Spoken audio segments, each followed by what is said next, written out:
पिछली वीडियो में हमने कहा था कि डी से लेके ई तक जो इन अपवर्ड ट्रेंड है स्ट्रेस में, इसको स्ट्रेन हार्डनिंग कहते हैं। और इसको बड़ी डिटेल में मैंने समझाने की कोशिश की थी इन क्यूब्स और ब्लॉक्स की मदद से कि सी से नीचे को डी की तरफ कर्व क्यों आती है और डी से ऊपर ई की तरफ क्यों आती है। इन शॉर्ट, हमने कहा था कि क्रिस्टलाइन स्ट्रक्चर की रीअरेंजमेंट होती है जिसकी वजह से जो उस रीअरेंजमेंट की वजह से जो बार है या हमारा टेस्ट स्पेसिमन है वो इंक्रीज्ड रेजिस्टेंस देता है टू अप्लाइड लोड।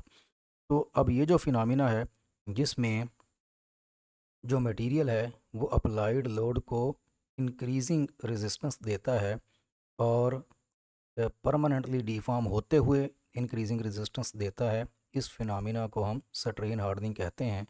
और स्ट्रेन हार्डनिंग इसलिए कि स्ट्रेन जो काफ़ी ज़्यादा स्ट्रेन आ रही है मटेरियल में, उसकी वजह से जो मटेरियल के क्रिस्टलाइन स्ट्रक्चर में चेंजेस आती हैं, उसकी वजह से जो हार्डनिंग आती है मटेरियल में या मटेरियल स्ट्रॉन्गर होता है या वो अप्लाइड लोड को ज़्यादा रेजिस्ट करता है, तो उसको स्ट्रेन हार्डनिंग कहते हैं। तो after undergoing the large strains that occur during yielding, the steel begins to strain harden. During strain hardening, the material undergoes changes in its crystalline structure, resulting in increased resistance of material to further deformation.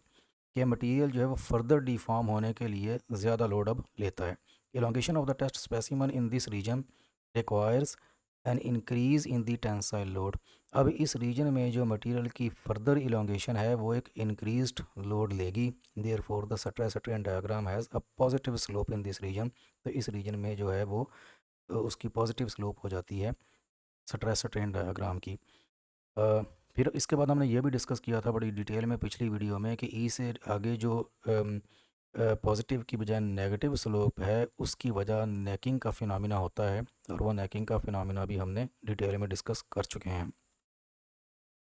तो strain hardening के ऊपर भी मैं final जो paper है उसमें कोई ना कोई क्वेश्चन दे दिया करता हूँ। तो उसके बाद ये एक और तरह की स्ट्रेस स्ट्रेन डायग्राम है। हमने शुरू में डिस्कस किया था कि जो हमने ये वाली डायग्राम ली है ये इसलिए सेलेक्ट की है कि इसके अंदर सारे पॉइंट्स बड़ी डिटेल में और सेपरेटली नज़र आ रहे हैं, बड़ी डिटेल्ड डायग्राम है। वरना हर मटेरियल एक डिफरेंट तरह का स्ट्रेस स्ट्रेन बिहेवियर रिप्रेजेंट करता है। तो वो अगर स्टील की थी तो ये एलुमिनियम की है। यहाँ पे आप देख सकते हैं कि ये एलुमिनियम एलॉय की जो स्ट्रेस स्ट्रेन डायग्राम है, इसमें इस डायग्राम में जो ए बी सी डी चार डिफरेंट पॉइंट नज़र आ रहे हैं, प्रोपोर्शनल लिमिट, इलास्टिक लिमिट, अपर यील्ड, लोअर यील्ड, ये चारों पॉइंट कहीं पे नज़र नहीं आ रहे, बल्कि उल्टा जो यील्ड पॉइंट है वो भी नज़र नहीं आ रहा।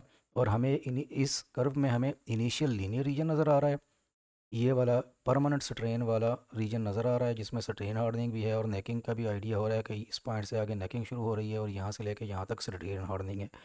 लेकिन जो यील्डिंग पॉइंट है, यील्ड पॉइंट है, वो वहाँ पे एक स्मूथ ट्रांजिशन है और कोई एक शार्प पॉइंट हमें नज़र नहीं आ रहा। तो अब ये इस तरह का अगर मटेरियल हो तो हमने अपनी पिछली वीडियो में डिस्कस किया था कि अगर चाहे नेकिंग के बाद जो डाउनवर्ड ये ट्रेंड होता है इसका, उसको हम नेकिंग को इग्नोर इसलिए कर देते हैं और ट्रू स्ट्रेन और ट्रू स्ट्रेस को कैलकुलेट करने के चक्करों में नहीं पड़ते, क्योंकि मटेरियल ने अपनी एप्लीकेशन के दौरान यील्ड पॉइंट से नीचे नीचे रहना होता है। उसकी एप्लीकेशन का एरिया ही ये है। तो अगर एप्लीकेशन का एरिया ही यील्ड पॉइंट से नीचे है तो इसका मतलब है यील्ड पॉइंट तो इंपॉर्टेंट हो गया ना, कि ये पता लगना ज़रूरी है कि मटेरियल का यील्ड पॉइंट है क्या। तो अगर इस तरह की ट्रांजिशन हो कर्व में तो फिर तो यील्ड पॉइंट को आइडेंटिफाई करना मुश्किल हो जाता है। तो इस तरह के ये फिर कुछ तरीके होते हैं जिससे आप जो है वो यील्ड पॉइंट आइडेंटिफाई कर लेते हैं। उनमें से एक ये है कि 0.002 यूनिट्स जो है वो हॉरिजॉन्टल एक्सेस पे ऑफसेट एक लाइन खींची जाए डॉटेड, और वो लाइन जाके इस कर्व को जहाँ पे क्रॉस करे उस पॉइंट को आप यील्ड पॉइंट डिक्लेयर कर देते हैं। लेकिन चूंकि ये ऑफसेट मेथड से डिटरमिन किया जाने वाला यील्ड पॉइंट होता है, तो इसको मेंशन करने के लिए आप जब यील्ड पॉइंट रिपोर्ट करते हैं तो उसके साथ ऑफसेट यील्ड स्ट्रेस या यील्ड पॉइंट लिख देते हैं, ताकि पता चले कि ये शार्प पॉइंट नहीं है बल्कि ये ऑफसेट मेथड से निकाला हुआ पॉइंट है। तो यहाँ से भी आप अंदाज़ा लगा सकते हैं कि अगर आपकी एप्लीकेशन बिल्कुल क्लोज इस रीजन में होगी तो ये थोड़ा सा डेंजरस होगा। आप वेल बिलो दिस रीजन जो है वो मटेरियल की एप्लीकेशन या लोड बेयरिंग कैपेसिटी जो है वो उसकी एप्लीकेशन होनी चाहिए। So some materials, for example, aluminum alloys typically do not have a clearly definable yield point. They do have an initial linear region with a recognizable proportional limit. For such materials, that a material that does not have an obvious yield point and yet undergoes large strains after the proportional limit is exceeded, an arbitrary yield stress may be determined by offset method. Okay, एक arbitrary जो stress है वो आप identify कर लेते हैं offset method से. It should be distinguished from the true yield stress by referring it to it as offset yield stress. तो इसको offset yield stress लिखते हुए हम इसको identify करते हैं. इसके बाद जो है वो स्ट्रेस स्ट्रेन बिहेवियर जो है वो हार्ड एंड सॉफ्ट रबर की यहाँ पे आपको डायग्राम नज़र आ रही है. ये हम नेक्स्ट वीडियो में डिस्कस करते हैं.